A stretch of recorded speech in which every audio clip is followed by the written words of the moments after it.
भारत की खोज किसने और कैसे की। दोस्तों, भारत का इतिहास न जाने कितने रहस्यों से भरा है। भारत एक प्राचीन देश है जो अपने बीते सालों में हमेशा से हर मामलों में परिपूर्ण रहा है। न केवल धन वैभव से बल्कि प्राकृतिक से भी हमेशा से ही परिपूर्ण रहा है और इसीलिए भारत पर लोगों की बुरी नजर भी रहती है। उसी समय यूरोप के लोग पूरी दुनिया में व्यापार करना चाहते थे। भारत में व्यापार करने के लिए उन्हें समुद्री मार्गों का पता नहीं था। कुछ यूरोप के लोग भारत के रास्तों को जानते थे, लेकिन उन्होंने यूरोप के लोगों को मार्गों के बारे में नहीं बताया। वास्को डी गामा पहले शख्स थे जिन्होंने भारत के समुद्री मार्गों को खोज निकाला था। कोलंबस भी भारत को खोजने गए, लेकिन अमेरिका जा पहुंचे। हालांकि आजकल पढ़ाया जाता है कि भारत के समुद्री मार्गों की वास्को डी गामा ने खोज की थी। सचमुच ये हैरानी की बात है कि भारतीय बच्चों को ये पढ़ाया जा रहा है कि वास्को डी गामा ने भारत की खोज की, बल्कि पढ़ाया ये जाना चाहिए कि वास्को डी गामा ने यूरोप को पहली बार भारत तक पहुंचने का समुद्री मार्ग बताया। दरअसल पहले यूरोपीय देशों के लिए भारत एक पहेली जैसा था। यूरोप अरब के देशों से मसाले, मिर्च आदि खरीदा करता था, लेकिन अरब देश के कारोबारी उन्हें ये नहीं बताते थे कि यह मसाले वह किस जगह पैदा करते हैं। यूरोपीय इस बात को समझ चुके थे कि अरब कारोबारी हमसे जरूर कुछ छुपा रहे हैं। ये कारोबारी अरब के उस पार पूर्वी देशों से ज्यादा परिचित नहीं थे।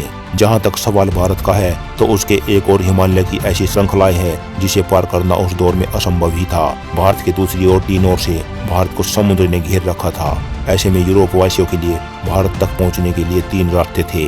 पहला, एशिया पार करके चीन होते हुए बर्मा से पहुंचकर भारत में आना, क्योंकि यह रास्ता अनुमान से कहीं ज्यादा लंबा और जोखिम भरा था। दूसरा रास्ता था अरब और ईरान को पार करके भारत पहुंचना, लेकिन ये रास्ता अरब के लोग इस्तेमाल करते थे और वे किसी अन्य को अंदर नहीं घुसने देते थे। तीसरा रास्ता समुद्र का था। सबसे ज्यादा चुनौती देने वाला सिर्फ समुद्र ही था। वास्को डी गामा एक पुर्तगाली नागरिक था जो पेशे से नाविक था। इसका जन्म 1460 ईस्वी में पुर्तगाल के साइनस में माना जाता है। उस समय में अरब के लोग यूरोप में मसाले बेचा करते थे जो वो भारत से लाते थे। यूरोप में इन मसालों की मांग बहुत ज्यादा थी, इसीलिए यूरोप के लोग भारत जाकर मसाला लाना चाहते थे, लेकिन उनके लिए भारत जाने का रास्ता दुर्गम भरा था। उन्हें भारत जाने के लिए ईरान और अफगानिस्तान होकर जाना पड़ता था, जो काफी खर्चीला और कठिन रास्ता था।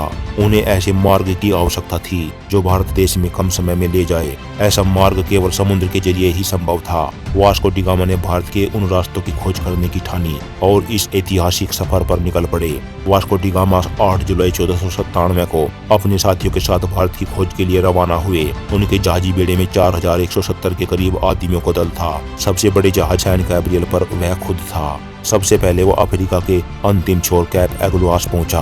उसके बाद वो अफ्रीका के एक राज्य कोजाम्बी गया, जहां के राजा ने उनकी मदद की और उसे एक अरब नाविक दिया जो भारत का रास्ता जानता था। वास्को डी गामा भारत कब आया था?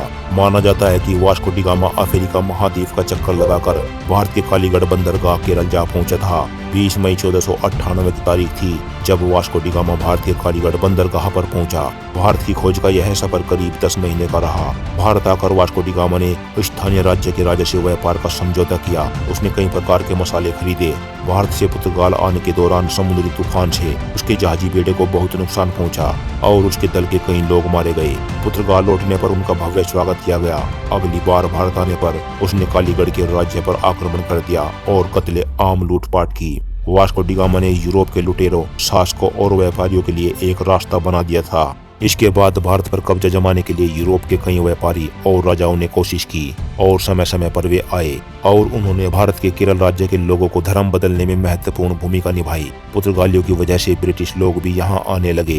अंततः 1615 ईस्वी में यह क्षेत्र ब्रिटिश अधिकार में आया। 1698 ईस्वी में यहाँ फ्रांसीसी बस्तियां बसी। फ्रांस और ब्रिटेन के बीच के औद्योगिक काल में इस क्षेत्र की सत्ता बदलती रही। सन 1503 में वास्को डी गामा पुर्तगाल लौट गए और 20 साल वहां रहने के बाद वह भारत वापस चले गए। 24 मई 1524 को वास्को डी गामा की मृत्यु हो गई। लिस्बन में वास्को डी गामा नाम का स्मारक है। इसी जगह से उन्होंने भारत की यात्रा शुरू की थी। दरअसल 1492 में नॉर्वे के राजकुमार हेनरी की नीति का अनुसरण करते हुए किंग जॉन ने एक पुर्तगाली बेड़े को भारत भेजने की योजना बनाई ताकि एशिया के लिए समुद्री मार्ग खुल सके।